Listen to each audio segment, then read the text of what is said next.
But I think it makes for better demonstration if the less of the question I remember. So I think it's all good. So let me get started. The 20 minute. So if you are in my physics 4A and 4B, you've heard me say this many times. This is a really short amount of time. Like even I have to go relatively quickly. If I spend a lot of time, if I waste a lot of time, then even I will run out of time before 20 minutes are up. So, all right.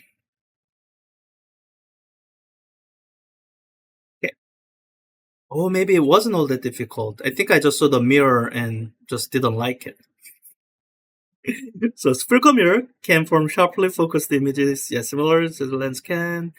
Diagrams, yeah, shown below. Great. Image description, this is more of an accessibility feature. If you can see the image, you don't need a description. I do try to carefully not give any more information than what's visually here. Enter text answers. Okay. Consider a spherical concave mirror with a radius of curvature r for rays striking near the vertex. I was going to say I remember this formula, but question gave it to me. Okay. Along an axis connecting in a few sentences. Explain the. Oh. We follow the triangles we can draw considering the circle geometry and inscribed angles. At some point, we have to make a small angle approximation, also known as paraxial approximation. As far as type tensor go, this is enough detail, and I will say additional work attached. And let me draw the figures that relate to those arguments. I'm going to use the converging arrangement just because it's a little easier. This is the more standard arrangement. So with this converging ray, converging arrangement. This is part A. I do think I want to actually move this out a little bit because I need to indicate where the center of the circle is. It should be somewhere here. So what we are considering is the triangle composed of the one side will be one of the sides involved will be the paraxial ray coming in, and I can draw this auxiliary figure from center of the circle to that point where the reflection is happening. Then what I can tell you is, let me see if I remember my circle jump. Oh, from law of reflection, these two angles should be the same. So I guess I should say we follow the triangle, these curved angles, applying the law of reflection. So from law of reflection, these two angles are the same. And let's see. And we have this triangle here. And I don't think I'm allowed to assume that this is R over 2 yet. So let me not assume that.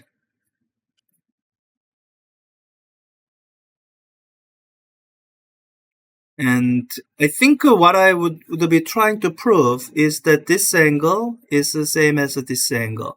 If I can show that, then I can argue that this side is the same as that side, isosceles triangle. And for the small angles here, these two sides, so like, how do I put it? Like the addition sum of these two sides should be equal to R, so one of them will be R over 2. That's the argument I'm trying to get to. And let's see, how do I argue that this is...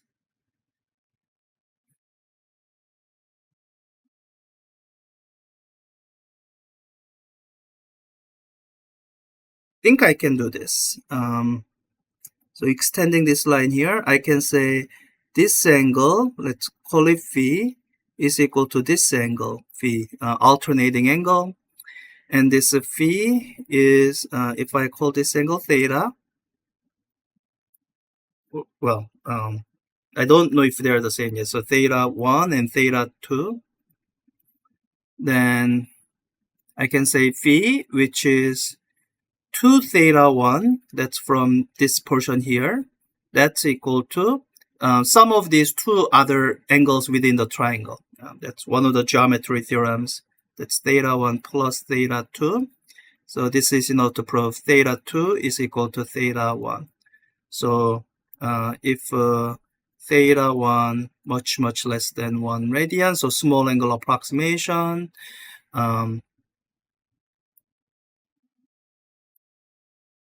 me label this A and B, then A plus B is approximately the radius r of the circle, and A being equal to B, A is equal to r over 2, and this focal length,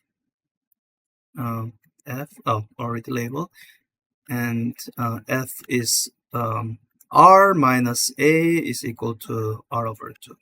So this would be kind of rough version of that argument. Good. By the way, this should be done in textbook. It's just that during the assessment, I guess textbook isn't a lot of resource, but you can just copy and paste it in. It has to still be your work. It should show your understanding of the proof shown in the textbook. Okay, let's do B. An object is placed in front of a concave mirror along vertical axis at a distance. Okay, we have the object distance, and it looks like so let me just start writing things down. We have DO of 5 over 6R. In concave mirror, that's converging, so focal length is R over 2, converging, plus R over 2. Find the image formed by concave mirror and answer, yeah. So you can just use the lens equation, but let me, I guess, I think I have time, so let me draw the ray diagram so that I have some intuitive feel for this setup. So let's say this is the focal length, R over 2. Then DO is, so the object is placed somewhere here. Not quite double the focal length. So doing the ray tracing, the first principal ray is instant on the mirror, parallel to the axis. And after having reflected from the mirror, it goes through the focal length. That's the principal ray number 1. Principal ray number 2, it's instant at the vertex of the mirror. And then it reflects in such a way that this angle is evidently same as the reflected angle. Yeah, and this should be where the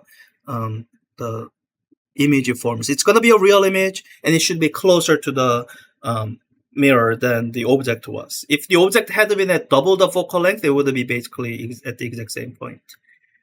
So with that understanding in mind, I can just use a thin lens equation, which is 1 over DO plus 1 over DI is equal to 1 over F.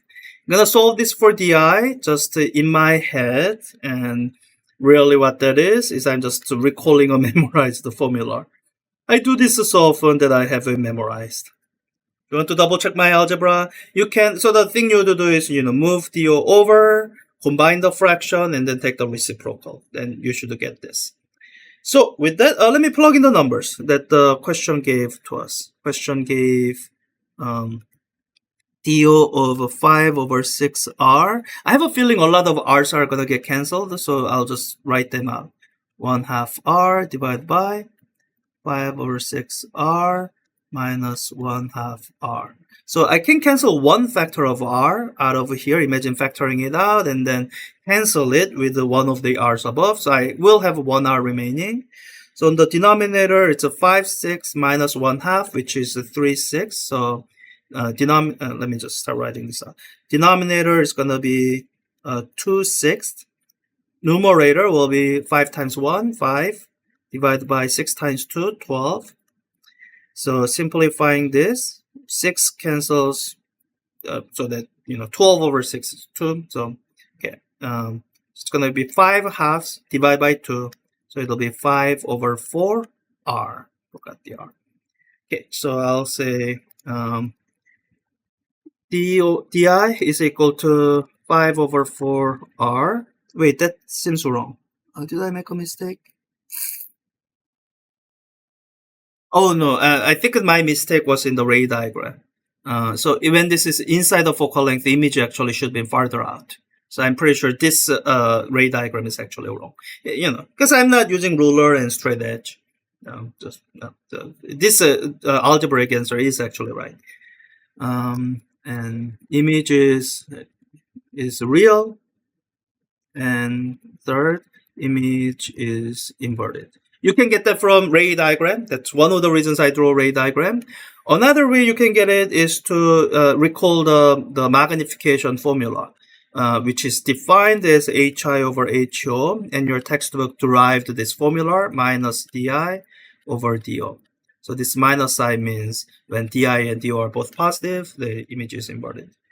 So, okay, I did a B. Yeah, I got about 10 minutes left. You look into makeup mirror, which is concave. You look at your face is. So that's the. So let me start sketching, writing things down. So the information that's given. Your face is 35 centimeters away. That's the DO. And it told us the radius of curvature is 1 meter or 100 centimeters. So this means the focal length is 50 centimeters from the formula we've been using up there. How far away does your face in the mirror appear to be from you? Okay, let's draw these figures. So I think you are gonna get a virtual image on the opposite to the outgoing side. So it'll look like, let's see, this is the focal length, and your object is inside the focal length. That's the important part. So you end up with a virtual image. So first, the principal ray parallel to the axis. It goes through, it reflects in such a way that it goes through the focal point. Second principal ray, it reflects off of the vertex of the mirror and reflects so that the kind of law of reflection is evident. You see that on the outgoing side, these two rays are diverging, which means you kind of extend them backward to find their image here. So you're going to get a virtual image. So for the answer that they are looking for, I think we need to find this DI, or rather the absolute value of the DI. And for the question, we actually have to add that to the DO, because they're not asking how far away is it from the mirror. It's asking how far away does it appear to be from you. So so DI plus DO plus. So the distance the image appears to be from me is DO plus absolute value of DI. And absolute value of DI is, let's work it out. I can use the formula that I derived up there, by which I mean, you know, recalled from memory. I can recall it from memory again. Again, this comes from the thin lens equation. You take the 1 over DO plus 1 over DI is equal to 1 over F. Move this over. Combine the fractions. Take the reciprocal. They should give you this. So let's plug in the numbers. I think the numbers are pretty simple. 35 centimeters times 50 centimeters. At the very end, you'll just be left with the centimeters. Divided by 35 minus 50 centimeters here will have cancelled. So you have, can I do this in my, I don't think I can do this in my head. Let me get a calculator. So it's gonna be 35 times 50 divided by 35 minus 50, which is minus 15. So I'll divide by 15 and remind myself the answer is actually negative. So minus 117 centimeters. Minus 117 centimeters. Or adding that to the 35 centimeter, adding the absolute value, so 117 centimeter. So the image is at a distance of 152 centimeter from my face. Yeah, 117 plus 35. I just did that in my head because I thought I could. All right, how much time? 5 minutes. I think that's about the right amount of time. Suppose your car has a rear view mirror with reduced curvature, 4 meters, and car is actually, yeah. This is actually a funny scenario because a lot of those mirrors will say the image in objective mirror are closer than they appear.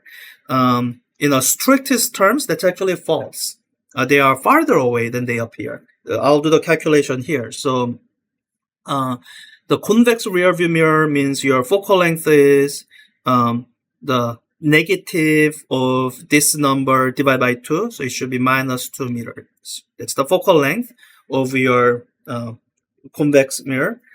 Then using the lens equation, 1 over DO plus 1 over DI is equal to 1 over F. Again, solving for DI, by which I mean just recalling the formula that I have in my head.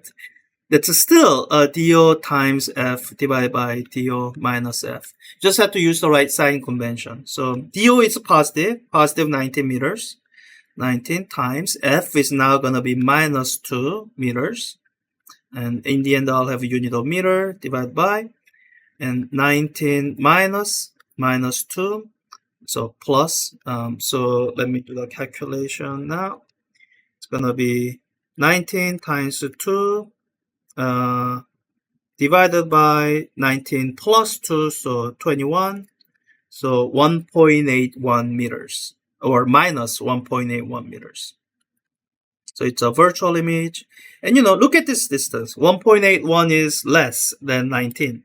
So the car appears to be 1.81 meter away from the rear view mirror. Don't know if this actually matters.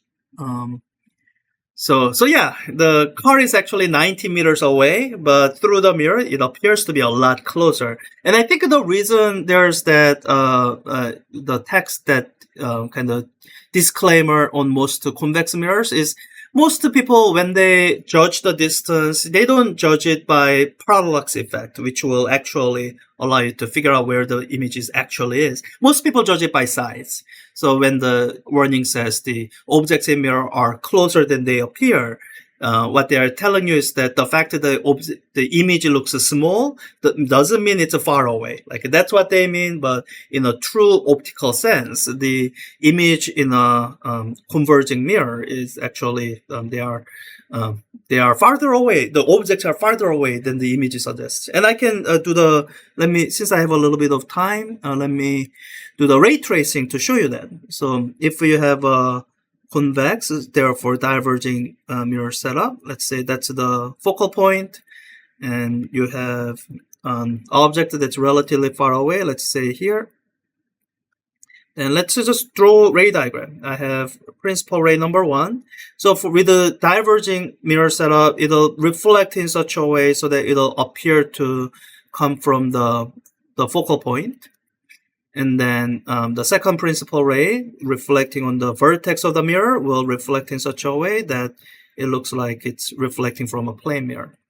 So I got these two outgoing rays diverging, so they extending them back, they appear to be coming from here. So the image distance here is closer than the object distance that you would expect. In fact, there's a constraint on this. This image distance cannot be farther away than where the focal point is. So this number could not have been bigger in magnitude than 2 meters.